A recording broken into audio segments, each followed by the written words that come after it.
ओम शांति। श्री कृष्ण जन्माष्टमी के शुभ पर्व की आप सभी को हार्दिक शुभकामनाएं। प्रतिवर्ष भादव मास की कृष्ण पक्ष की अष्टमी पर श्री कृष्ण जन्माष्टमी का ये त्योहार हम सभी मनाते हैं।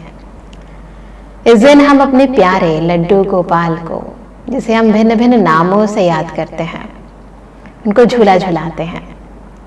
हम उन्हें मनमोहन कहते हैं, मदन गोपाल कहते हैं, देवकी नंदन कहते हैं, वासुदेव कहते हैं, गोपाल कहते हैं, कन्हैया कहते हैं, गोविंद कहते हैं। जितने भिन्न भिन्न नाम हैं उतनी भिन्न भिन्न लीलाएं भी हैं, और हर लीला हमें कुछ न कुछ संदेश देती है। आज उन्हीं संदेशों को हम वास्तविक रूप से समझेंगे। हम देखते हैं श्री कृष्ण जी के जन्म दिवस को, जो भागवत में उनकी कहानी लिखी गई है, उस अनुसार बताया जाता है कि उनका जन्म ही कारावास में हुआ। कारावास, बंधन जिसे कहते हैं कि मनुष्य जीवन के अंदर आज प्रत्येक मनुष्य आत्मा बचपन में ही जब जन्म ले लेती है तो विभिन्न बंधनों के साथ ही पैदा होती है। किसी को तन का बंधन होता है, जिसे रोग कह देते हैं। किसी को मन का बंधन होता है, विभिन्न संस्कार स्वभाव जिसे कह देते हैं। किसी को धन का बंधन होता है, जिसके कारण इंसान गरीब घर में पैदा होता है। किसी को अच्छे संबंध नहीं मिलते तो जन का बंधन हो जाता है। इंसान की अपनी ही वृत्तियां, उसकी अपनी ही कमजोरियां उसकी लाइफ के अंदर बंधन बनकर सामने आ जाती हैं। तो आज हर एक इंसान इन बंधनों के साथ जन्म लेता है, परंतु दिखाते हैं कि श्री कृष्ण जी का जब जन्म हुआ तो कारावास के सब दरवाजे अपने आप खुल गए। क्यों? क्योंकि श्री कृष्ण जी ऐसी पावन आत्मा थे कि उस पवित्रता के आगे किसी की बंधन रुक नहीं सकते। हम आत्माएं भी यदि अपने जीवन में उन्हीं के समान पवित्रता को धारण कर लें तो हमारे जीवन के भी बंधन खत्म हो सकते हैं। क्योंकि इन बंधनों का मूल कारण ये देह अभिमान की अपवित्रता है। क्योंकि श्री कृष्ण जी ऐसी आत्मा है जो सदा आत्मिक स्मृति में स्थित रहते हैं। इसलिए ही तो उनके मस्तक पर सुंदर तिलक लगाते हैं।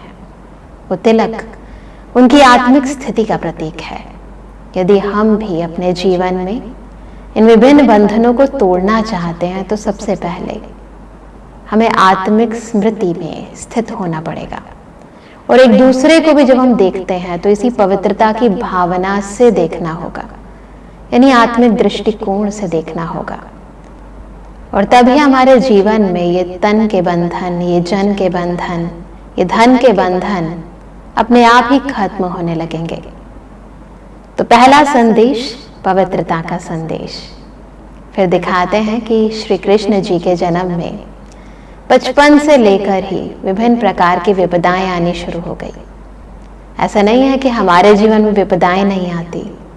विभिन्न प्रकार की बुराइयां, कमी कमजोरियां, विभिन्न प्रकार के लोग, परिस्थितियां हम सबके जीवन में भी आते हैं। परंतु हम क्या करते हैं? हम मायूस हो जाते हैं, हम दुखी हो जाते हैं, हम परेशान हो जाते हैं, या फिर समस्याओं से लड़ते लड़ते समस्याओं के वश हो जाते हैं। परंतु श्री कृष्ण जी के जीवन को देखें तो जब जब किसी भी राक्षस ने उन पर अटैक किया तब तब उनकी मधुर मुस्कुराहट ने उन सभी मुसीबतों को खत्म कर दिया। उन्होंने जो बंसुरी बजाई उससे बहुत सारी विपदाएं टल गई। उन्होंने जो स्वदर्शन चक्र फिराया उससे बहुत सी पापात्माओं के गले कट गए। हम भी यदि इन अलंकारों को जीवन में धारण कर लें तो हमारे जीवन की भी विभिन्न परिस्थितियां जो हैं, परेशानियां जो हैं, समस्याएं जो हैं, ऑटोमेटिकली खत्म हो जाएंगी। कैसे करेंगे धारण? सबसे पहले मुस्कुराहट का कारण है उनकी ज्ञान युक्त स्थिति। उनको ये स्मृति है कि इस दुनिया में प्रत्येक मनुष्य आत्मा, उसका अपना अपना रोल है। इसीलिए वो प्रभावित नहीं होते समस्याओं के या व्यक्ति के। वो सदा अपने स्वभाव में स्थित रहते हैं। उन्हें ज्ञात है कि मैं आत्मा शांत स्वरूप हूँ, प्रेम स्वरूप हूँ, सुख स्वरूप हूँ। तो वो सदा अपने निजी स्वरूप में स्थित रहते हैं और वही कारण है कि उनके चेहरे में सदा उस संपन्नता की झलक दिखाई देती है, वो मुस्कुराहट दिखाई देती है। तो यदि हम भी अपने उस निजी स्वरूप में स्थित रहें, हम स्मृति रहे कि हम कौन हैं, किसकी संतान है, तो ये हमारी आंतरिक प्रसन्नता विभिन्न विपदाओं को अपने आप खत्म कर देगी। तो क्या आप सभी अपने जीवन में समस्याओं के बीच मुस्कुराहट लाने के लिए तैयार हैं? तो आज के दिन व्रत तो बहुत रखते हैं, तो ये छोटे छोटे व्रत भी रखना शुरू कर दें कि कुछ भी हो जाए, खुशी ना जाए, प्रसन्नता ना जाए, क्योंकि खुशी खुद भगवान की देन है। जब हम उसको भूलते हैं तो खुशी भी गायब हो जाती है। और क्या शिक्षाएं दिखाते हैं कि उनके जीवन में बहुत सारे असुर आए ना। यदि हम असुरों के नाम को देखें तो कौन कौन से असुर आए? अगासुर आए, बकासुर, तृणावत, संकटासुर, सबसे बड़े तो कंस के रूप में आए, है ना। तो विभिन्न यदि असुरों के नाम को हम तोड़ दें तो आपको बहुत कुछ सीखने को मिलेगा। पहली चीज जो हम देखते हैं, अगासुर, अजगर को दिखाते हैं। अजगर जो अपने भीतर बहुत चीजों को निगल लेता है, जो जहरीला होता है। तो हमारे जीवन में जो विषय विकार है, जो काम है, क्रोध है, लोभ है, मोह है, अहंकार है, ये सब वो अजगर हैं जो हमें अपने भीतर समा लेते हैं और हम भी बहुत सहजता से इनके वश हो जाते हैं। यदि इस अगासुर को यानी इस अजगर को हमें खत्म करना है तो फिर हमें श्री कृष्ण के समान उस बंसुरी को धारण करना पड़ेगा। कौन सी है वो बंसुरी जो अगासुर का नाश कर देती है? कौन सी है वो शक्ति? ज्ञान की शक्ति, जो स्वयं परम पिता परमात्मा, जिन्हें हम ज्ञान का सागर कहते हैं, उनके द्वारा श्री कृष्ण जी की आत्मा को प्रदान की गई है। और वो ज्ञान है आत्मिक स्मृति का ज्ञान। वो ज्ञान जो कहता है कि हमें हर कार्य त्रिकालदर्शी होकर करना है, आदि मध्य अंत को सोच कर करना है। ऐसे ही नहीं जो हम आजकल कर देते हैं कि पहले कर देते हैं, फिर सोचते हैं और फिर समझते रहते हैं। तो यदि हम हर एक कार्य को आदि मध्य अंत सोच कर करें, त्रिकालदर्शी होकर करें, प्रत्येक मनुष्य आत्मा को ईश्वर की संतान समझकर उसके साथ व्यवहार में आए, तो हमारी आंतरिक ये पवित्र दृष्टिकोण, ये श्रेष्ठ दृष्टिकोण नकारात्मक वृत्तियों का हनन कर देगा। यदि हम जीवन के अंदर प्योरिटी को लेकर आए तो ये विषय विकार अपने आप खत्म हो जाएंगे। साथ साथ दिखाते हैं उन्होंने बकासुर का भी खत्म किया। उन्हें भी बकासुर यानी वो ऐसा राक्षस जो बगुले के समान था। क्या हमारे जीवन में ये बगुला वृत्ति तो नहीं है? बगुला क्या करता है? कंकड़ पत्थर चुगता है, मोती नहीं चुगता है। तो देखें क्या हम अपने लाइफ के अंदर जो लोग हमारे सामने आते हैं उनके भीतर के गुणों को चिंतन करते हैं, मनन करते हैं, देखते हैं, या फिर अवगुणों का चिंतन करते हैं? क्योंकि अक्सर देखते हैं कि जब शुरू में हम किसी रिलेशन में आते हैं तो हमें उसकी अच्छाई नजर आती है, इसी कारण हम उनको अपना दोस्त बनाते हैं, अपना संबंधी बना देते हैं। परंतु जितना जितना हम उनके नजदीक आते जाते हैं उतना उतना उनकी बुराइयां भी नजर आने लगती हैं। और जब बुराइयां नजर आती हैं तो फिर आपस में जो प्यार होता है वो कम होने लगता है। बीच के अंदर जो डिस्टेंस है वो बढ़ने लगता है। अपने मन की बातें हम उनसे शेयर करना बंद करने लगते हैं। कारण क्या है? गुणों की जगह अवगुणों का चिंतन करना। तो क्यों ना आज से हम एक और व्रत लें कि कोई भी हमारे सामने आए हम उसके गुण ही देखें, क्योंकि ईश्वर की बनाई हुई इस दुनिया में उस ईश्वर के कोई ना कोई गुण उसकी प्रत्येक रचना में जरूर है। जरूरत है उस पारखी नजर की, उस हंस दृष्टि की, उस पवित्र दृष्टि की। और जितना जितना हम गुणों का मनन करते हैं, चिंतन करते हैं, उतना उतना आपस में प्यार बढ़ता जाता है। और यही तो वो रास लीला है जो हम श्री कृष्ण जी के साथ करना चाहते हैं।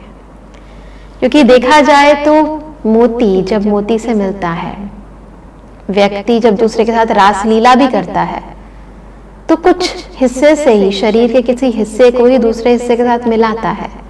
कभी पैरों के कदम मिलाता है, तो कभी हाथों के स्टेप्स मिलाता है। मोती और मोती मिलते हैं तो वो भी एक कोने से एक दूसरे के साथ मिले होते हैं, सारे नहीं मिले होते। यदि हम हर एक व्यक्ति के एक भी गुण को देखने लग जाएं, तो संस्कार मिलने शुरू हो जाएंगे। और संस्कार स्वभाव ना मिलने के कारण ही आपस में चाहते हैं मिलना, खुश रहना, परंतु क्या करें, हर एक की सोच अलग है, हर एक की समझ अलग है।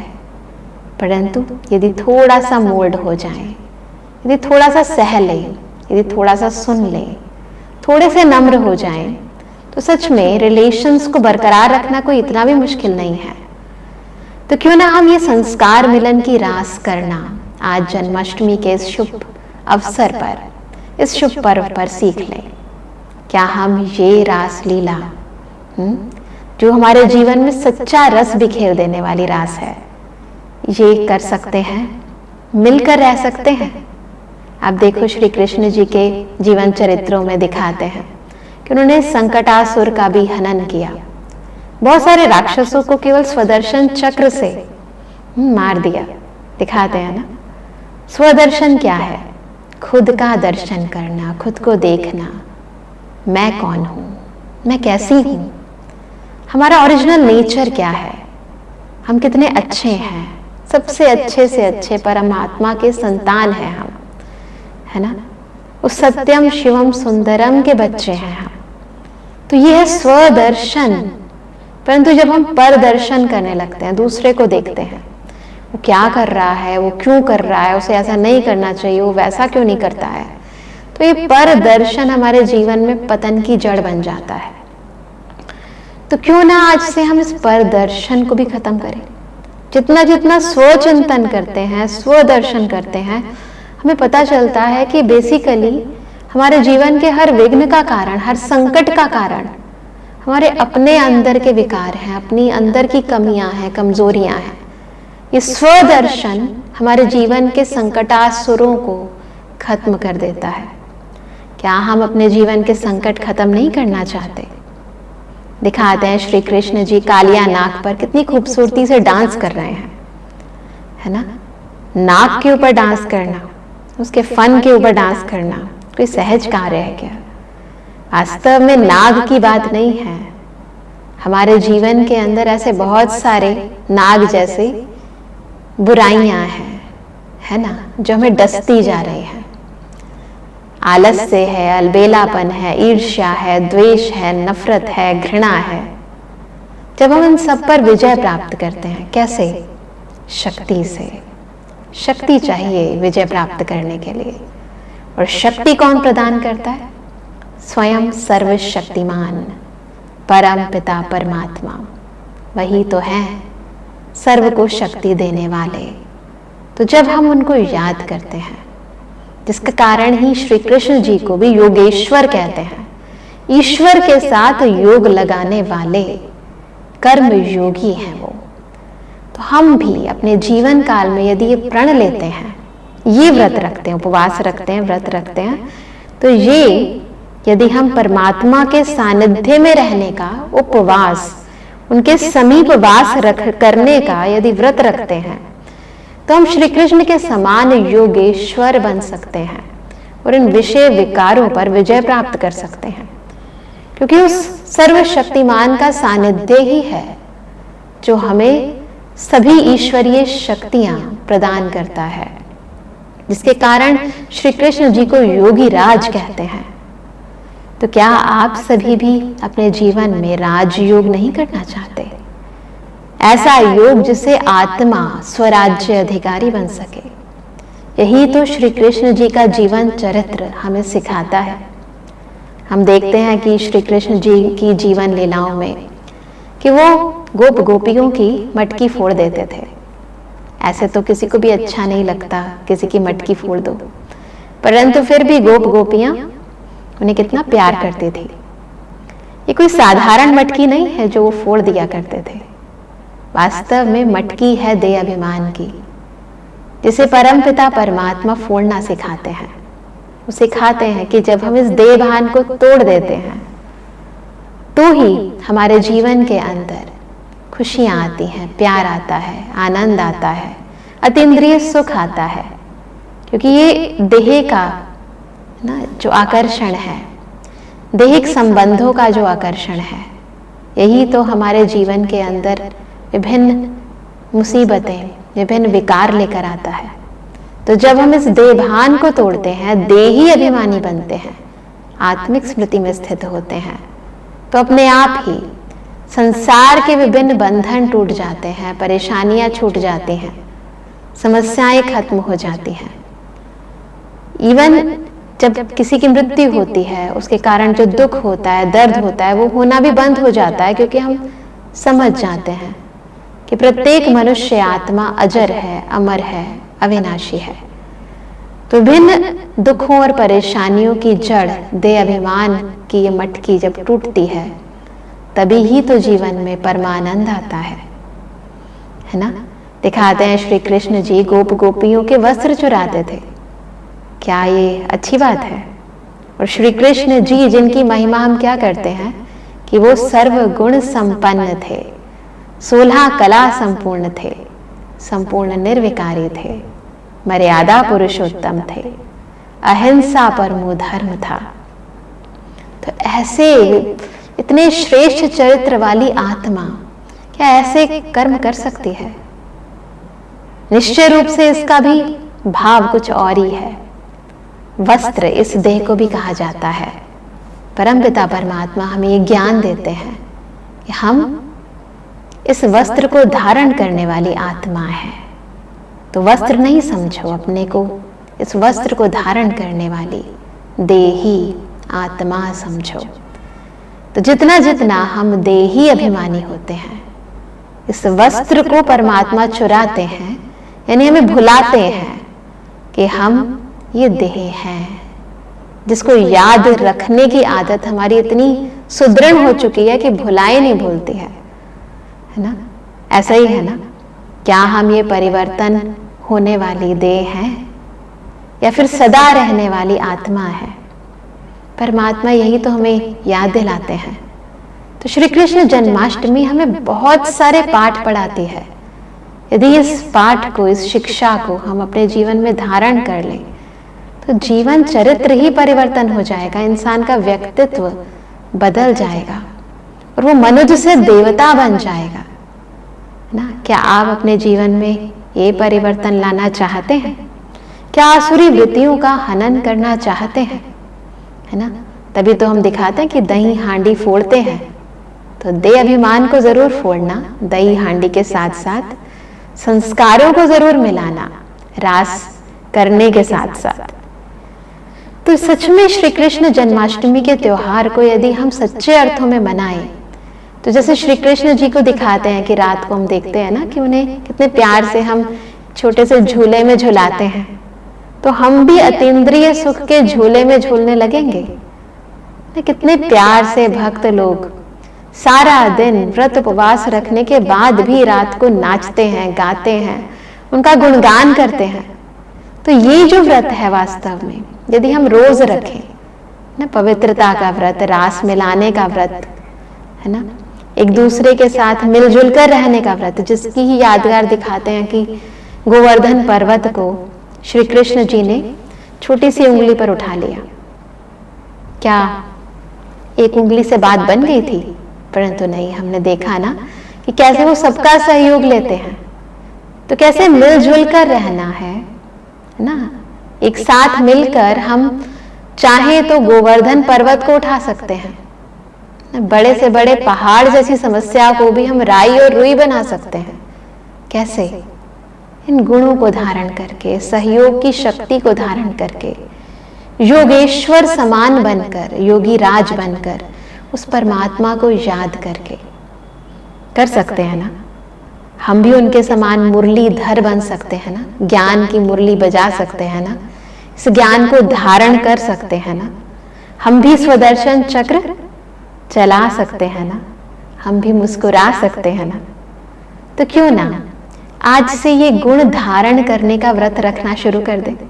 एक दिन की बात नहीं है, हमारा हर दिन, जैसे किसी बच्चे का जन्मदिन होता है तो सेलिब्रेट करते हैं, श्री कृष्ण जी का जन्मदिन तो हम सभी मिलकर सेलिब्रेट करते हैं ना। उस दिन उस बच्चे को खुशी होती है, परंतु इस दिन तो हम सबको खुशी होती है।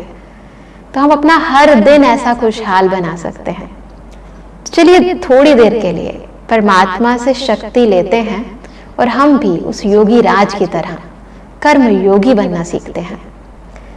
थोड़ी देर के लिए अपने मन और बुद्धि को रिलैक्स करें, सारे शरीर को ढीला छोड़ दें, एकदम रिलैक्स, हल्का छोड़ें और फील करें कि मेरे जीवन में एक नवीन सतयुग का उद्गम करने स्वयं सत्यम शिवम सुंदरम परम पिता परमात्मा परम ज्योति मेरे समक्ष आ गए हैं, जो मुझे श्री कृष्ण जी के समान संपूर्ण निर्विकारी बनाना चाहते हैं। मेरे जीवन में पवित्रता का संचार करना चाहते हैं, हर बंधन को तोड़कर मुझे निर्बंधन बनाना चाहते हैं,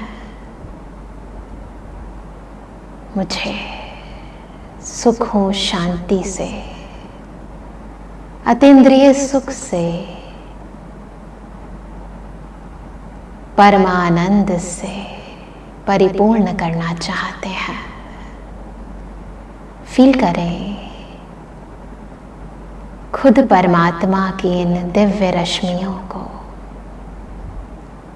जो मेरे भीतर पवित्र दृष्टिकोण प्रदान कर रही है, मेरी दृष्टि को आत्मिक बना रही है, गुणग्राही बना रही है, मेरे अंतर के विषय विकारों को समाप्त कर रही है। धारण करें इस पवित्रता को और महसूस करें भ्रुकुटी के मध्य चमकते हुए आत्मिक स्मृति के तिलक को। ये पवित्रता ताज के समान मेरे मस्तक को चमका रही है। महसूस करें ये आंतरिक संपन्नता शक्ति